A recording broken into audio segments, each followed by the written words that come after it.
Hello, nerds! Hello, humanity. Oh, right on, Daniel. Welcome to the show. I'm super excited to have one of the early advocates of basic income in kind of from an international point of view, well before many of us were supporting Andrew Yang for president. You've been supporting basic income here in Switzerland. But before we get into the specifics of that, Daniel, maybe we could start with a little bit of an introduction as to who you are and a little bit of your background. Yeah. Well, I have one of these colorful CVs. I tried a lot of things. When I was in my 20s, I was looking for the coolest company. Now, maybe that would be Google or something. Then it was IBM. So I worked for IBM for a while, but I always had an urge sort of to make a contribution to make the world better. So I worked for the International Committee of the Red Cross for a while. And basically until I was 40, I was looking for my calling and didn't find it. And then I came across this idea of the basic income and found my calling. What was that like? Your first discovery of this concept? How did you come across it? Yeah, I read about it in magazines, and my first very clear reaction was, "This is impossible." Mm-hmm. But in these articles, there were people quoted, like successful business people or professors, something, who advocated it, and I was curious. Why would they advocate something that is so impossible? Why do they come to a different conclusion? And as I did some of that research, I realized not only is it possible to implement, but it's actually logical, and it's something that's naturally on the horizon. And so from that moment, as you started getting more familiar and digging into the research, when did you decide that you were going to be more than a curious mind and become an advocate? Yeah, I remember the specific moment. In Germany, there is a very successful business person. His name is Götz Werner. He started a chain of drugstores, and by doing that became a billionaire. And he was one of the very early, way before me, advocates. And I invited him to Zurich to give a talk. And everybody said, yeah, I mean, he's so busy. He doesn't have time to come to Zurich to give a talk. But he agreed to come. And I rented a space, and about 200 people showed up. I mean, it was like sold out, if you want. Mm-hmm. And it was a very focused, very inspiring evening where I think a lot of consciousness was created around what is work, where are we heading as a society, and so on. And part of Mr. Werner's presentation was asking the audience, I mean, what do you want to do with your life? Where do you see your contribution? So I was sitting in the middle of these 200 people in a sort of making a contribution to make the world better. It was exciting. And that evening, I decided that I would put that in, make a focus of that and continue that topic. What do you say to people who are watching this and saying, oh, that sounds really idealistic. Like, of course, we would all want to become, painters and poets and things. But, you got to pay the bills, and, life is hard. And, for centuries, man has done, toiled because there was just no alternative. And that's how economic productivity happens. Mm-hmm. How do you respond to people who kind of take that skeptical view? Right.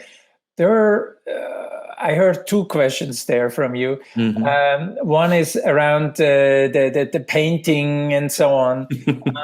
I think once we have the unconditional basic income, and we have gone through this transformation, you will find that you can be creative in yourself in a whole lot of area. It will be no longer only in the arts. So right now we think, oh, if you want to free and express yourself, you have to go into the arts, because in other areas you have to conform or something. And I think that will change. So there might be less people in the arts because you can be creative in more areas. And the second question I heard is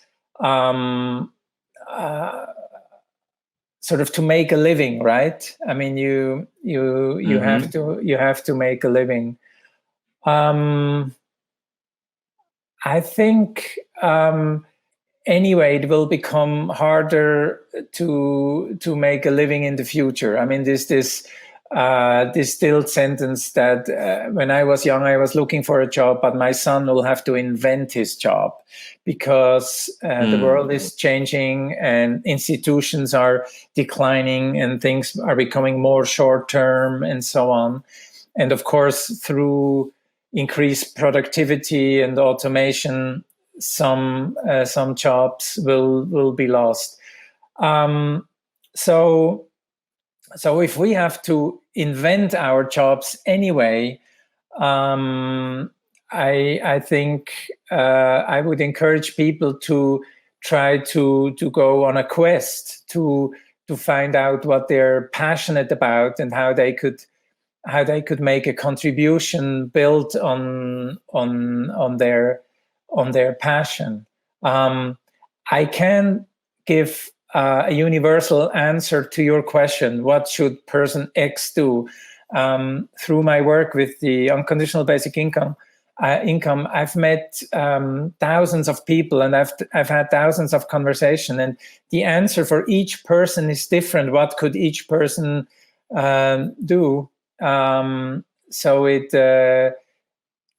it's different for everyone, but most interactions I've had during the conversation, we realized that the option a person has is bigger than he thinks. We have more. It might not be easy. It might not be, it might be tough. It might be with uncertainties, but we have more possibility. We limit ourselves. Yeah, that's so interesting in that many of us are very concerned about the changing landscape of employment and job types because of technology and just the way the economy is evolving so fast. And it sounds like you're saying, well, this is an opportunity. Like, if we're going to be disrupted, we might as well take advantage and think about, well, how can we reinvent ourselves? What advice have you given your son or your friends who have folks that are just starting out in the world? How do you advise them to think about finding their joy? Right. Well, my son is 4 years old, and what I'm trying to do, I mean, in August he will start in a Montessori school, so I will try to provide education for him that nourishes his inner impulses and not kills them. When I went to school, I was constantly told what to do and what I had to learn and so on. I didn't have any project work. I could hardly follow any of my curiosity. And so I'm trying to give him an education where he has a lot of freedom, but he's not left alone. There are adults around him who encourage him, who guide him, who coach him, but that he will come out of education as a natural entrepreneur. I think when I look at a lot of young children, they are still natural entrepreneurs in the sense of they're constantly doing things. They're starting games, they're connecting with other young kids and so on. They're not just sometimes maybe they're bored, but most of the time they're active. They want to do things, I think this energy needs not only be preserved through education, but encouraged and nourished. And when we have a whole generation of young people coming out of education as young entrepreneurs, then they can invent their niche where they can contribute in society and the economy. Yeah, that's. I wonder if it's almost not only something that they would love, but it might become a necessity, since there won't necessarily be these structured paths where you can just, oh, well, you'll be a lawyer, you'll be a doctor. Like it might be 1,000 different professions instead of like the top 10 kind of thing. Exactly. It's exciting because people will be able to live their passion, to follow their completely individual life path. That leads to a fulfilling life. But as I agree with you, at the same time, it's a necessity. Now, when you came on the scene, you got a lot of international coverage here in Switzerland because a lot of American press were saying, "Wow, there's this referendum in Switzerland about a basic income. Isn't this just a radical idea?" And there was a lot of curiosity. Tell us a little bit about your early advocacy for this and what that journey was like, and how it went. Yeah. When I had my the first time I would be invited as a speaker in 2009 or so, I'm glad there is no footage of my appearances there, because I didn't know what I was talking about. I would just what I had read, I would try to put back out in the world. I came across a number of really exciting people. I mentioned Götz Werner from Germany, and Enno Schmid and Daniel Heine, just sort of some key figures in the Swiss scene who had already been thinking about the unconditional basic income for a while. And I would talk to them for hours, for days, developing my consciousness around the idea. If you read a book once, okay, you have downloaded the knowledge, but that doesn't make it part of your consciousness yet. That really takes a lot of time. Talking to you right now, or for this patch of time we have, that's really excellent for me, because it helps me to focus my thoughts, to go through my thoughts again. We know that from learning. If two children learn together, and a child who's masters something, explains something to a beginner, the kid who learns the most is the one explaining. Yes. Because through talking about something, we deepen the consciousness. So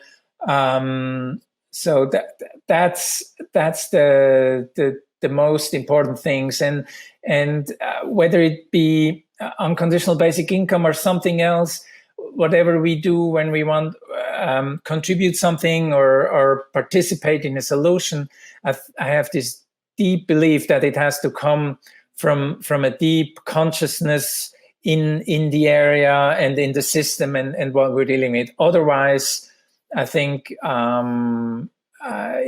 won't be fruitful. It won't forward the problem, the project, or humanity. So you talk about how in the early days your presentations on this topic were still kind of a work in progress, but eventually you led a national effort here. How did you decide, like, I'm going to actually, try and get the whole country to vote on this thing? Was that a hard decision, or were you sure that you were going to go this path from day one? There was a moment when my inner voice told me that I needed to do that, and then the universe conspired that it was possible, meaning I told you I invited this as a nobody, invited a very successful businessman to come to travel to Zurich to give a talk, and he came, and that was the first positive. So a number of positive things. In 2011, we organized a convention in Zurich around unconventional basic income. Again, we were just starting out. We didn't have a community and so on, but we just put the word out that on a Saturday in March we were going to do that, and more than 1,000 people from different countries applied within 10 days. They wanted to come there. So there was a resonance. The little steps I took resonated with the world and encouraged me to keep going. And so as you started seeing all of this interest and community, kind of like a grassroots movement, was it hard? A lot of our audience, ironically, you and I are talking in Zurich, but a lot of our audience is in places like California, Texas, and New York. Okay. Could you explain how one starts a referendum here in Switzerland and what that process was like for you? Mm-hmm. So the rule of the game are that here in Switzerland that you have to collect 100,000 signatures. That means people have to sign a form, and then you have to get an official stamp from the government. Yes, this is really a person, and so the government checks every signature. Mm-hmm. They send it back to you, and you collect it. And that's a great opportunity to put something on the agenda. That was our. We are serious that we want to implement the unconditional basic income, but the referendum was to put it on the agenda. We knew our chances of getting a majority at this point in the process was very slim. And one step we took, I told you, we just did an event. We just did this convention, and then you can see if nobody shows up, then you're on your own. And then we slowly started to build a community. This was 10 years ago. We had weekly newsletters. Social media wasn't that. There was some Facebook, wasn't that big yet, and you just build it up. And I think we were lucky because we hit a nerve. Time was right for that. I remember. I'm a shy person. I didn't collect that many signatures myself. That was that's one of my big regrets. But I also went out into the street, and I remember one young person. I asked him, "Would you sign this referendum?" And then he said, "I don't understand what you're talking about, but it seems to me you're really serious. You want to change something, so I'm giving you my signature." If you want to start something, pick something that makes sense and that you feel passionate about. Take the first steps and see if it resonates, and then just go step by step. And if you pick something that's close to your heart and that vaguely makes sense in the world, it will happen step by step. I mean, I was very, very lucky, and there were a lot of really excellent people joined the movement. Do you remember how long it took from the moment you started collecting signatures to getting the minimum number, 100,000? Yeah. Well, by law, you only have 18 months. If you don't succeed in 18 months, then the project dies. And it took us about 15 months. Oh, so that came pretty close to running out of time. Yeah. As we started collecting the signature, this task, this common goal, was a great tool to build up, to grow the community. If you want to grow a community and you can have a task, I don't know, whatever it can be, that helped. So when we started out collecting this thing, we got off to a really slow start because the community was still quite slow. And let's talk about after you get to the 100,000, then what happens in this process? Then you put the 100,000, all the forms with the 100,000 signatures in a truck, and you make an appointment with the government, and you hand them over. And that was really a magical moment. I mean, I can't even describe it. There were people there in tears. It was, for a lot of people, it was a moment of hope that something could develop and change, and it was really a magical moment. And then it takes another, depending on the political process, it takes a while, 1 or 2 years, and then it gets put on the ballot. And then that's another most interesting phase, the weeks leading up to the vote, because then you get all the media attention, you get debates on television and so on. And so that was those weeks were when the issue got put on the agenda, and so that was exciting, of course, electrifying.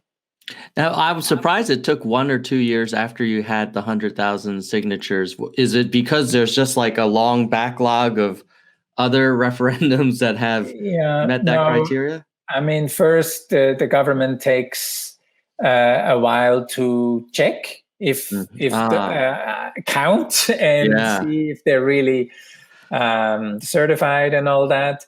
And then it's just that the way the system is set up, that the both chambers of parliament, we also have, like in the US, like a Congress and the Senate, we also have this, we actually copied that from you, I think. And so both chambers debate the referendum and make a recommendation for the people. So that's somehow how it's done. So that takes a while. And the executive branch in the US, that would be like the White House, also makes a recommendation. So once it's on the ballot for the people have a recommendation from 2 branches of government. So that takes time for this branch of government to come to an opinion and formulate it. Yeah, that's a great point. So it's not like you get the 100,000 signatures and boom, you ask every citizen to vote. There's some period of debate and discussion within the legislative and the executive branch. And then the voter can then see what the recommendations are and the arguments before they cast their ballot. Right. Interesting. One thing that's you mentioned getting the signatures and certifying them. I'm curious. One thing in the U.S. that's a little bit of a dark secret is that usually when a candidate or a movement is trying to get on the ballot, the incumbent or opposing views will try and eliminate that movement from the ballot to begin with by challenging the signatures. And they'll often go to court for months and months and months. And then these ideas, they don't even make it to the voters because they're kind of killed in the womb, if you will. Does that happen here as well with the 100,000, or is it a fairly kind of objective certification process, or are the opposing parties allowed to challenge each signature and say, no, I don't accept this one, you need to prove it, and that kind of thing? Yeah, no, I felt it was an impartial government agency whom we were dealing with. I felt the process was completely fair. Okay, great. So now when you're in this debating process with the legislative and the executive branch and people starting to talk about it, I'm curious, what were the main points, pro and con, that kept coming up over and over? Obviously, we saw a little bit of this with Andrew Yang's campaign in the States, but I'm just curious what it was like in Switzerland. And this was back in, was it 2016 or when was around what time? Exactly. You're exactly right. 2016 was the vote. Yes. Okay. So what were the key talking points between the sides on this one? Right now, we have in Switzerland a society and an economy that works fairly well. Lots of people have lots of stuff, and there's quite a sense of security. And the unconditional basic income would have given the people a bit more freedom. And there is an uncertainty what they would do with that. Particularly, our economy and society depends on a lot of low-cost labor. They clean up, they provide services, and so on. Mm-hmm. And so, what would happen if we no longer could force them to do that? I think this uncertainty was the biggest hurdle to get to a yes. Interesting. So there are a lot of roles in the Swiss economy where labor is crucial, and so the risk or the concern was, well, if everybody's getting this basic income, they're not going to be willing to do these jobs like fixing the roads, or what kinds of jobs are you referring to? Yeah, fixing the roads is a good example. Cleaning toilets, even during the debate, agricultural work came up, and I think there are a lot of dull office jobs as well. So, yeah, this. But it was, I mean, there was an extreme, I think the unconditional basic income provokes a lot of people. I mean, somehow it hits a nerve. And the reaction were extreme that if we have that, nobody will do nothing anymore. I mean, even, not just the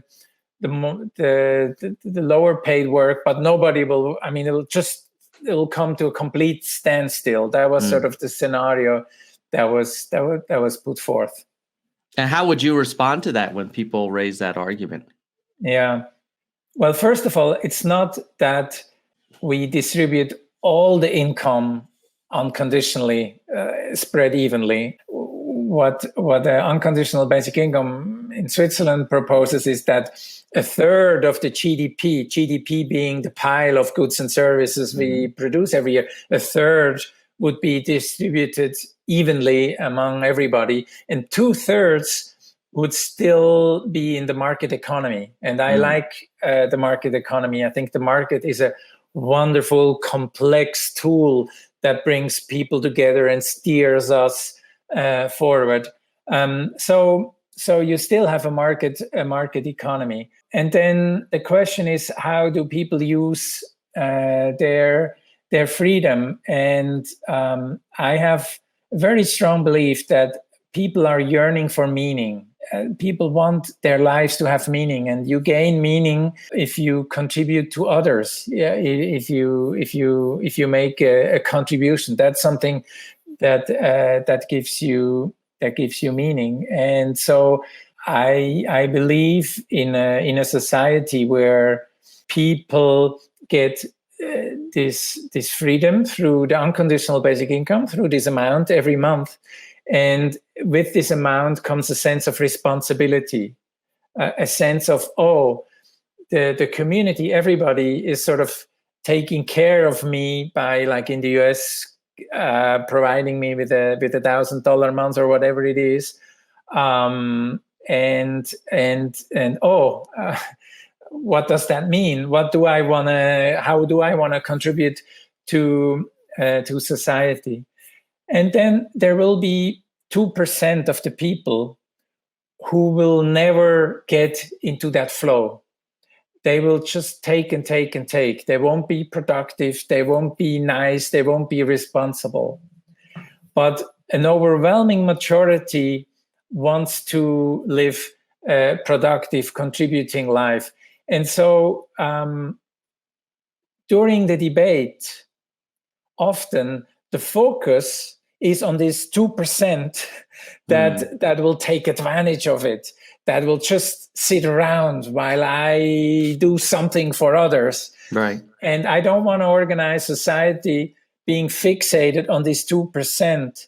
I want to ask, how can the overwhelming majority be as productive as they can and do as meaningful things as they can and feel good while they do that?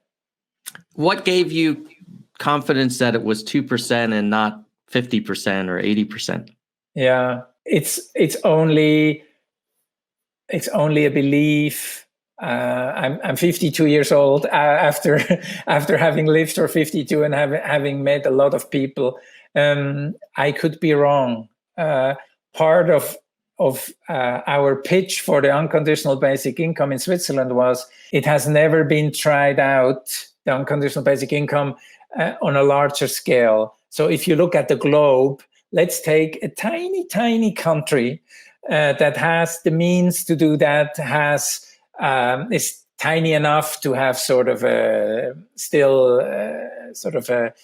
national sense, in a good sense, not in a nationalistic sense.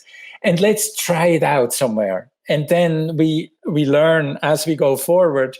We learn, is it 2% or is it way more? And I would like to see Switzerland as sort of a pilot for the whole globe, that we start doing that. And then we learn as we go along what kind of adjustments we need and how it works and how people react and how can you transform it and so on. So if you saying there are a lot of uncertainties, I completely agree with you. Was there any discussion of rolling it out even within Switzerland, like at the canton, or for those viewing from America, like a state level versus the entire country of Switzerland all at once? How was the rollout? If had it passed, how would it have been rolled out? There hasn't been a sophisticated plan for the rollout. There were a number of scenarios, but I don't know how you would do the transition. It could be that you set a date, like it will be implemented in 2 years, or you start with a certain age, like people born from now on get this, or we have a retirement age, 65. You could have said every year we lower the retirement age a few years. There were a number of scenarios. We even looked at, there were countries that have in history have switched from right-hand traffic to left-hand traffic, And I think it's interesting to look at these case studies. How do you do that? How do you switch a country from driving on the right side of the road one day to the left side of the road? I mean, we should study that. Maybe we can learn things from there, how you implement it. Yeah.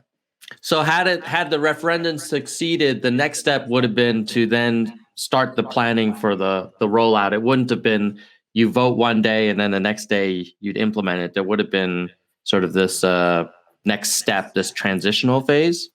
Yes, and that would have taken more than 10 years to go through a political process deciding what kind of taxation do we want to have to take part of the GDP and give it to people? What financial process do we want for that? What should the amount be?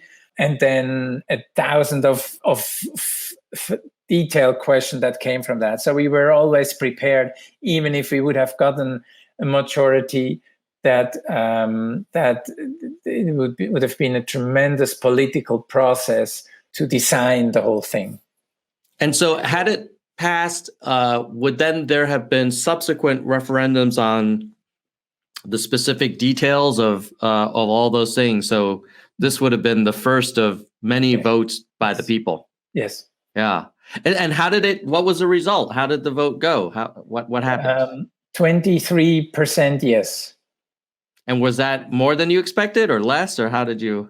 You see, I hate that question because because all through my life, I've heard politicians after an election spinning it. It was much better.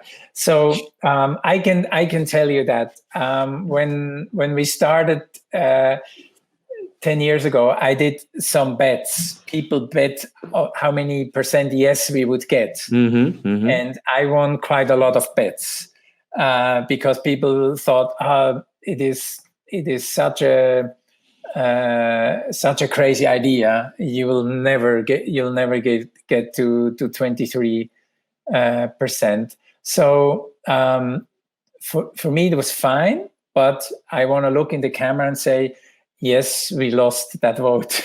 I mean, Well, but still, 1 out of 4 is not. It's not nothing to sneeze at. Yeah. Did you notice where that 26% came from? One of the things that we've seen in the U.S. with the Yang campaign was that he had a lot of support from very wealthy people, but oddly enough, a lot of lower income people were not really enthusiastic, which is kind of a little counterintuitive. Yes. Did you see that 26% spread across the economic spectrum in Switzerland, or did it have concentration in one area? Yeah. Generally, we saw more acceptance in more urban areas. That's where we were the strongest. Yeah. And in parts of we're both in Zurich now. In parts of Zurich, it actually got a majority, not for the whole town of Zurich, but in parts of Zurich, in few districts of Zurich, 2 districts, it got a majority. Why do you think the urban areas had more support than the rural kind of agricultural areas? Good question, Tom. I don't know. I mean, I could speculate that more progressive people live in urban centers. I don't know. I'll have to think about that. Ask me again next time. Yeah. Well, when is the next time? I mean, 26% is a pretty good first start. I mean, maybe next time you do it, you get 51. If there were a vote held tomorrow, I would bet the bank that it would be higher than 23%. But I know we would also be taken more serious, so there would be more resistance. Since 2016, hundreds of people have come up to me and told me I voted no then, now I would vote yes. I think right now we're not ready for a majority, but we won't know until we've tested that. So any plans in terms of when you'll make another go at it, or is it still kind of in discussion phases? No plans. Part of me would like to do something different next time. I don't know what yet. I mean, not just, like this, to go through the same motion again. My favorite TV show in the US of all times is The West Wing by Aaron Sorkin, created by Aaron Sorkin. Yeah. I learned more there than in a lot of my seminars. Aaron Sorkin is constantly asked, will there be a reboot of The West Wing? And his answer is, I'd like to do that, but I need some kind of grab on it, some kind of idea. I need, there's still some element lacking. And if I find that, then it will happen. And I feel the same way about the next referendum in Switzerland.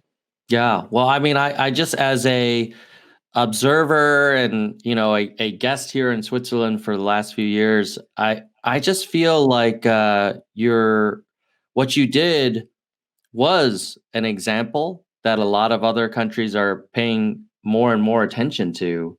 Mm-hmm. And, even though you didn't get the 51%, you may have started a spark and contributed to a international movement that certainly has gotten some initial traction in the US.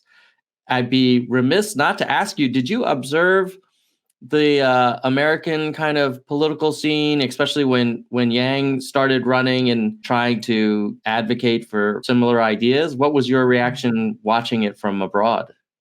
Yeah, of course I was. Of course I was excited. There is a prominent historian, Harari. I don't know if you have heard of him. Of course, Yuval. Yes, Yuval. And in the first book I read of his, he describes how our societies hold together by stories we share. And I think our identity as individuals, but also as a society, is just the sum of these stories. And the unconditional basic income questions some of these very deep stories that we have. And when something like Andrew Yang comes along and puts it forward, that's a big boost in establishing new stories or opening people up that there could be alternative stories. And when Andrew Yang proposes it, sort of they try it out for the first time. They might not be ready for it yet. So I see it as a slow but gradual process, and I'm very glad that Andrew Yang did that. Of course, I see that he was very successful, and I would have liked him to be more successful. And I think he will be more. He will get more. He will resonate more in the future if he can really build up this deep consciousness that we were talking about it before. I mean, he has great ideas and so on, but if they come from even a deeper understanding of the United States and society, and so as he is more and more involved in that, I think he will resonate more. The energy field, Andrew Yang, will grow and grow and grow, and I'm looking forward to seeing that. It may sound arrogant what I've just said. I'm just an observer, hoping that the energy field will grow. No, it's great. I mean, I think there's some truth to that, and that certainly when his campaign started out, it was very much there's a problem with automation of jobs, and here's a tactical solution to address and help people transition. And I think it made a lot of sense to a lot of people, but it may not have hit that nerve and that resonated kind of at the more kind of foundational level of humanity. The campaign slogan was, humanity first. But I agree with you, the way we communicated a lot of the policy ideas was very much like a technocrat. It was like, here's a problem, here's a solution, here's a problem, here's a solution. And I think what you're talking about is something that might actually be more persuasive, maybe not instead of, but in addition to the kind of technical approach that, I think we tried in 2020. But a lot of us are very excited about, Andrew's a younger guy. He's got a few more campaigns in him for sure. What advice would you have, Daniel, as we wrap up, for folks out there who are listening, and they're probably in the US or they may be in other countries that are saying, hey, I want to support this movement as well. What message would you have for them? Engage in discussions. And when you engage in debates and discussions about that, two things happen. I mean, you touch other people, you can provoke other people to think about it, and you develop your own consciousness around the topic. That was vague. That's not.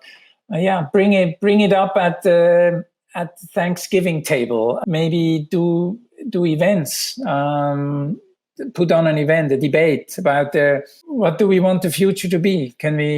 How can we shape the future? Debates like that. Yeah, well, I think your example speaks to a lot of that. It's kind of reading up on it, and then you had this event with a couple hundred people, but then eventually you had one out of every 4 or 5 citizens supporting a pretty transformational idea.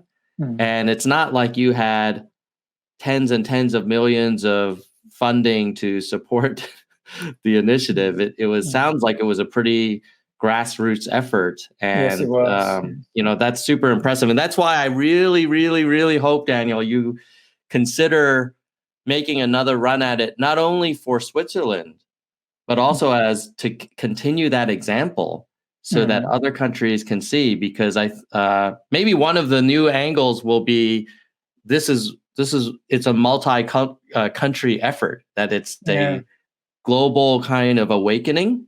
And, I'll keep my fingers crossed, and hopefully we can have you back on the show again to talk as the situation develops. Yeah. I mean, I'm sorry to see you leave Switzerland. If you ever come back here, I would like to ask you to bring Andrew Young with you, and then we'll have an event in Zurich. We'll have a debate in Zurich, and have an cross-cultural exchange, and we can build from that. So if he came to Zurich, we would really love to put the event together for him to exchange ideas. Well, I will for sure run that idea by his team. Obviously, right now travel is going to be tough, but of course. I think this is a long game that we're playing, and I think it would be fascinating for that exchange of ideas, sort of the American perspective and the Swiss perspective, and a honest, open conversation about how to approach these hard problems would be great. Exactly. We will make him look like a statesman, which he can use then in his campaigns. Or his foreign policy experience, Exactly. Switzerland is known for having some important people visit. Yes, absolutely. Well, thank you, Daniel. With that, we're going to say goodbye, nerds. Goodbye, humanity. I love it.